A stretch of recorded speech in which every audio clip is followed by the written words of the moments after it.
Assalamualaikum. Exercise number 1.2, 1.4 and 1.5 are very difficult exercise. So I am not doing this to you. Inshallah, when our class will start, then I will give you this exercise.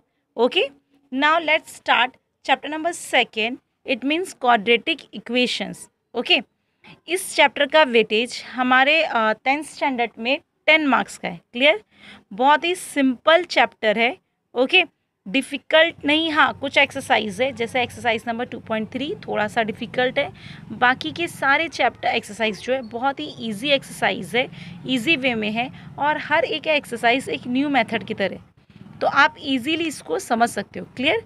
Quadratic equation start करने से पहले, जैसे मैंने आपको first chapter के time पे ही कहा था, इंट्रोडक्शन में ही मैंने आपसे कहा था कि जो हमारा फर्स्ट चैप्टर है, फर्स्ट एंड सेकेंड चैप्टर, इन दोनों चैप्टर का अपना अपना एक स्टैंडर्ड फॉर्म होता है. क्लियर. तो इस चैप्टर का भी एक स्टैंडर्ड फॉर्म है. अब वो स्टैंडर्ड फॉर्म क्या है, जब आपको ये समझ में आएगा तो ऑटोमेटिक आपको इसकी डेफिनेशन भी समझ में आ जाएगा. जैसे हमारा फर्स्ट चैप्टर था तो उसका स्टैंडर्ड फॉर्म क्या था कि वहाँ पे 2 वेरिएबल्स होंगे. Variables means alphabet. 2 वेरिएबल्स होंगे. हर वेरिएबल का जो इंडेक्स है, यानी कि डिग्री, जिसको हम डिग्री भी कहते हैं, पावर भी कहते हैं, वो 1 होगा. तो हम उसे क्या कहते हैं, लीनियर इक्वेशंस कहते हैं. सिमिलर इसी वे में यहाँ का जो स्टैंडर्ड फॉर्म है, दोनों का स्टैंडर्ड फॉर्म आपको एंड तक याद होना बहुत ज़रूरी है, क्योंकि आपको स्टैंडर्ड फॉर्म याद रहेगा तो आप कंपेयर कर पाओगे कौन सा क्वेश्चन किस चैप्टर से बिलोंग करता है. क्लियर. अब जो यहाँ पे हमारा सेकेंड चैप्टर है, सो सेकेंड चैप्टर का स्टैंडर्ड फॉर्म है ax² plus bx plus C is equals to 0. Clear. इसका स्टैंडर्ड फॉर्म है ax² plus bx plus C is equals to 0. Similar यहाँ पर भी a, b and c are real numbers. Okay. जिस तरीके से हमारे फर्स्ट चैप्टर में था कि स्टैंडर्ड फॉर्म में ए, बी एंड सी जो होता है वो रियल नंबर्स होते हैं. क्लियर. सेम यहाँ पे भी ए, बी, सी जो है वो रियल नंबर होते हैं. अब आपने स्टैंडर्ड फॉर्म के through equation number chapter number 1 के 2 एक्सरसाइज आप सॉल्व कर चुके हो. आपने देखा है कि फॉर्मेट सब वैसे ही रहता है, बट ये है कि प्लस माइनस कुछ भी आ सकता है. स्टैंडर्ड फॉर्म में हमेशा प्लस को ही आइडेंटिफाई, वहाँ प्लस ही लिखा जाता है. ओके. अच्छा, अब अगर आप सेकेंड चीज़ यहाँ पे नोटिस करो तो यहाँ पे वेरिएबल की जगह पे ओनली 1 वेरिएबल है. क्लियर. Axis only 1 variable. तो आपके इस चैप्टर में भी ऐसा ही होना चाहिए, एक ही वेरिएबल होना चाहिए. Variable means alphabet. क्लियर. सिर्फ एक ही अल्फ़ाबेट, जो भी इक्वेशंस लिखी है उसमें ओनली 1 वेरिएबल मीन्स सिर्फ एक अल्फ़ाबेट होना चाहिए. क्लियर. एक से ज़्यादा अल्फ़ाबेट नहीं चलेगा. ओके. सेकेंड, आपका जो स्टैंडर्ड फॉर्म दिया गया है, अगर आपने इसमें चेक किया है तो यहाँ पर एक वेरिएबल का पावर यानी डिग्री 2 है एंड एक वेरिएबल का पावर 1 है. क्लियर. तो स्टैंडर्ड फॉर्म बता रहा है कि जो हमारा क्वाड्रेटिक इक्वेशन है, सो क्वाड्रेटिक इक्वेशन का हाईएस्ट पावर 2 होना चाहिए. अगर हाईएस्ट पावर 2 है इट मीन्स वो क्वाड्रेटिक इक्वेशन है. तो क्वाड्रेटिक इक्वेशन होने के लिए 2 ही कंडीशंस होनी चाहिए. फर्स्ट कंडीशन कि यहाँ पे सिर्फ एक वेरिएबल होगा. करेक्ट. एक मिनट. ओके.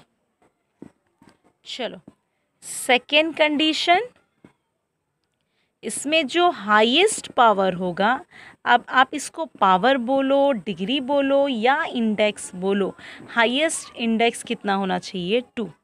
क्लियर. जब हम कोई सेंटेंस लिखते हैं तो उसमें हम इंडेक्स डालते हैं, इसलिए मैंने यहाँ पे इंडेक्स लिखा है. क्लियर. आपका चैप्टर क्वाड्रेटिक इक्वेशन है या नहीं ये आइडेंटिफाई करें. इसके बहुत सारे टाइप्स के क्वेश्चंस आते हैं और वो सारे टाइप्स के क्वेश्चन 2.1 में गिवन है. ओके. 2.1 बहुत ही इजी एक्सरसाइज है. ओके. तो अगर कभी आपसे ये कहता है, ओके, तो इसकी कंडीशंस यही है कि इसमें सिर्फ और सिर्फ 1 वेरिएबल होना चाहिए और जो हाईएस्ट इंडेक्स मतलब हाईएस्ट पावर जो x के ऊपर होता है ये 2 होना चाहिए। मैं आपको एक बार फिर एक्सप्लेन कर देती हूँ। ओके, चलो, अगर कोई इक्वेशन, कोई भी नंबर्स ऐसे लिखें तो इसमें जो 3 है ये कोएफिशिएंट है। क्या है? कोएफिशिएंट। क्लियर? जो m है ये वेरिएबल है। क्या है ये? वेरिएबल। और जो m के ऊपर होता है इसे हम कहते हैं index, degree and power. Clear? 3 चीज़ें कहा जाता है, index, degree and power. Okay, तो यहाँ पर अगर आपको चेक करना है कि आपका जो आपका इक्वेशन क्वाड्रेटिक इक्वेशन है या नहीं, क्लियर, तो उसके लिए सिर्फ 2 ही कंडीशन है। सबसे पहली कंडीशंस नेगेटिव, पॉजिटिव, ये सब आपको नहीं चेक करना है। डिवाइड हो, अपॉन हो, ये सब भी आपको नहीं चेक करना है।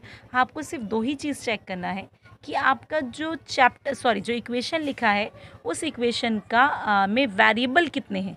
अगर सिर्फ एक वेरिएबल है तो ठीक है। सेकेंड, आप ये चेक करो कि वेरिएबल के ऊपर हाईएस्ट पावर, मतलब सबसे बड़ा पावर कितना होना चाहिए? 2 होना चाहिए। 2 से बड़ा नंबर नहीं चलेगा।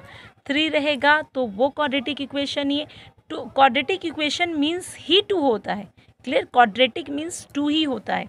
तो जो सबसे बड़ा पावर है वो 2 होना चाहिए। 3 रहेगा तो नहीं चलेगा, 1 रहेगा तो नहीं चलेगा। हाँ, 2 और 1 दोनों साथ में, से आप स्टैंडर्ड फॉर्म देख रहे हो तो यहाँ पे 2 और 1 साथ में है, तो बड़ा पावर 2 होना चाहिए। छोटा रहे चलेगा, क्लियर, नहीं रहा तो भी चलेगा, लेकिन हाईएस्ट पावर 2 होना चाहिए। सेम इसकी डेफिनेशन भी यही है। आप अगर डेफिनेशन चेक करें तो डेफिनेशन यही लिखा है, द इक्वेशन इन्वॉल्विंग 1 वेरिएबल, यानी इक्वेशंस में सिर्फ कितने वेरिएबल्स इन्वॉल्व होने चाहिए? 1, यानी एक ही अल्फ़ाबेट होना चाहिए। एंड हैविंग 2, इट मीन्स उसका जो पावर है, जो डिग्री है वो 2 होना चाहिए। As the maximum index of the variable, यानी सबसे ज़्यादा वेरिएबल का जो पावर है वो 2 होना चाहिए, is called the quadratic equation. इसे हम क्या कहते हैं? Quadratic equation. क्लियर? तो ये डेफिनेशन है। ओके, मैंने यहाँ पे टिक मार्क कर दिया, आप भी अपने बुक में टिक मार्क कर लेना। क्लियर? ओके, नाउ सिमिलर इसका, अच्छा मैंने आपसे पहले भी कहा था स्टैंडर्ड फॉर्म को जनरल फॉर्म भी कहा जाता है। क्लियर? ये मैंने आपको फर्स्ट चैप्टर में ही कहा था कि स्टैंडर्ड फॉर्म को हम जनरल फॉर्म भी कहते हैं। ओके, अब यहाँ पे आपको बहुत टाइप्स के, जो एक्सरसाइज नंबर 2.1 है वहाँ पे बहुत टाइप्स के क्वेश्चंस है। मतलब आपको एक क्वेश्चन में ये आइडेंटिफाई करना है कि इक्वेशन क्वाड्रेटिक है या नहीं, फिर आपको ये बताना है कि हाईएस्ट पावर क्या है। ये सारी चीज़ें कोई एक्सरसाइज में है। क्लियर? लास्ट टाइम जब मैंने फर्स्ट चैप्टर स्टार्ट करवाया था तब मैंने आपको कहा था 10 एग्जाम्पल्स ऑफ लीनियर इक्वेशंस के बनाना है। सिमिलर यहाँ पे भी आपको 10 एग्जाम्पल्स ऑफ क्वाड्रेटिक इक्वेशंस के बनाना है। क्लियर? चलो, तो सबसे पहले मैं 1-2 इक्वेशंस बना देती हूँ, उसके बाद हम आगे का आप खुद से बना लेना। तो हमारा जो स्टैंडर्ड फॉर्म होता है ax² + bx + c = 0। क्लियर? ये हमारा स्टैंडर्ड फॉर्म है, राइट? अब मैंने आपसे क्या कहा था कि यहाँ पर a, b एंड c की प्लेस पे नंबर होता है, तो हम a, b एंड c की प्लेस पर नंबर लिखेंगे। सो a, b एंड c की प्लेस पे नंबर, x की प्लेस पर कोई भी वेरिएबल, लेकिन सिर्फ एक वेरिएबल। क्लियर? तो a की जगह पे हम 3 लिख देते हैं, x की जगह पे x ही लिख लेते हैं। अब फर्स्ट वाले x के पास आपको पावर 2 डालना ही डालना है। क्लियर? प्लस b की जगह पे अगेन एक नंबर, कोई भी नंबर आप डाल लो। x की प्लेस पे देखो, यहाँ पे अगर आपने x का पावर 2 रखा है तो यहाँ पे आपको x का पावर 1 रखना पड़ेगा, मतलब कुछ नहीं लिखना है। प्लस c की जगह पे नंबर = 0। बन गया एक इक्वेशन। आप सेकेंड इक्वेशन, अगेन आपके माइंड में जब भी ऐसा आएगा कि आपको 10 एग्जाम्पल्स लिखना है, 1-2 एग्जाम्पल्स लिखना है। क्लियर? ओके, तो आपके माइंड में स्टैंडर्ड फॉर्म होना चाहिए। तो स्टैंडर्ड फॉर्म का फर्स्ट टर्म होता है ax² ओके तो ए की प्लेस पे number, so number more than 10 भी हो सकता है, लेकिन हम अक्सर 10 से छोटे नंबर्स ही लिखते हैं। ओके आप 10 लिखो, 11 लिखो, 12 लिखो, 100 लिखो, कोई प्रॉब्लम नहीं है। क्लियर? कोई भी नंबर आप डाल सकते हो। इवन आप रूट में भी नंबर डालना चाहो तो आप वो भी नंबर डाल सकते हो। बस सिर्फ आपका इतना ध्यान रखना कि only one variable and highest power 2। Clear? So ये फर्स्ट वाला है और फर्स्ट वाले के पास पावर 2 आता है। वेरिएबल चेंज कर देती हूँ m, एंड m का हाईएस्ट पावर 2 प्लस, अच्छा प्लस की जगह पे आप माइनस भी रख सकते हो, कोई इशू नहीं इसमें। ओके बट हम अक्सर क्यों डिफ़िकल्ट बनाने का, बेटा मैथ्स डिफ़िकल्ट बनाने का नाम नहीं है, उसको जितना हो सकता है आप इजीली सॉल्व किया करो। ओके सो सेकेंड है बी की जगह पे अगेन कोई नंबर, सो हम वहाँ लिख देते हैं 5। ओके अच्छा यहाँ पे m का पावर 2 लिया तो यहाँ पे मुझे क्या लिखना चाहिए? ओके यहाँ पे मुझे m लिखना चाहिए प्लस, और c की जगह पे अगेन कोई number, it means 7 is equals to 0। Clear? Okay 2 examples मैंने बनाया है, बाकी के 10 एग्जाम्पल्स आप बनाओगे तो टोटल हमारे पास 12 एग्जाम्पल्स हो जाएंगे। ओके आप अपने हिसाब से जो भी वेरिएबल आपको लेना है, लेकिन मैंने आपसे पहले भी कहा है वेरिएबल्स में हम ज़्यादातर X Y A B M N इतना ही सिलेक्ट करते हैं, आगे कोई वेरिएबल नहीं सिलेक्ट करते। तो आप भी यही इतना ही लेना, इतने को ही लेकर आप 10 एग्जाम्पल्स बना लेना। क्लियर? ओके अब स्टार्ट करें, अगले वीडियो में मैं स्टार्ट करूंगी एक्सरसाइज नंबर 2.1। अच्छा ठीक है, एक मिनट, हम ज़रा 2 पॉइंट स्टार्ट करते हैं क्योंकि इसमें कुछ क्वेश्चंस हमारे सिमिलर मिल जाएंगे। ओके अच्छा यहाँ पे पहला क्वेश्चन है राइट एनी 2 क्वाड्रेटिक इक्वेशन। इसने कहा है राइट एनी 2 क्वाड्रेटिक इक्वेशन, मतलब आपको अपने हिसाब से कोई 2 क्वाड्रेटिक इक्वेशन लिखना है। तो देखो मैंने यहाँ 2 क्वाड्रेटिक इक्वेशन लिख दिया। अब आप इसको चैप्टर के अंदर एक्सरसाइज नंबर 2.1 डालकर भी इसे लिख सकते हैं। क्लियर? तो यही दोनों यही दोनों इक्वेशंस 2.1 के फर्स्ट क्वेश्चन में आप डाल देना। क्लियर? हम सेकंड क्वेश्चन से स्टार्ट करेंगे।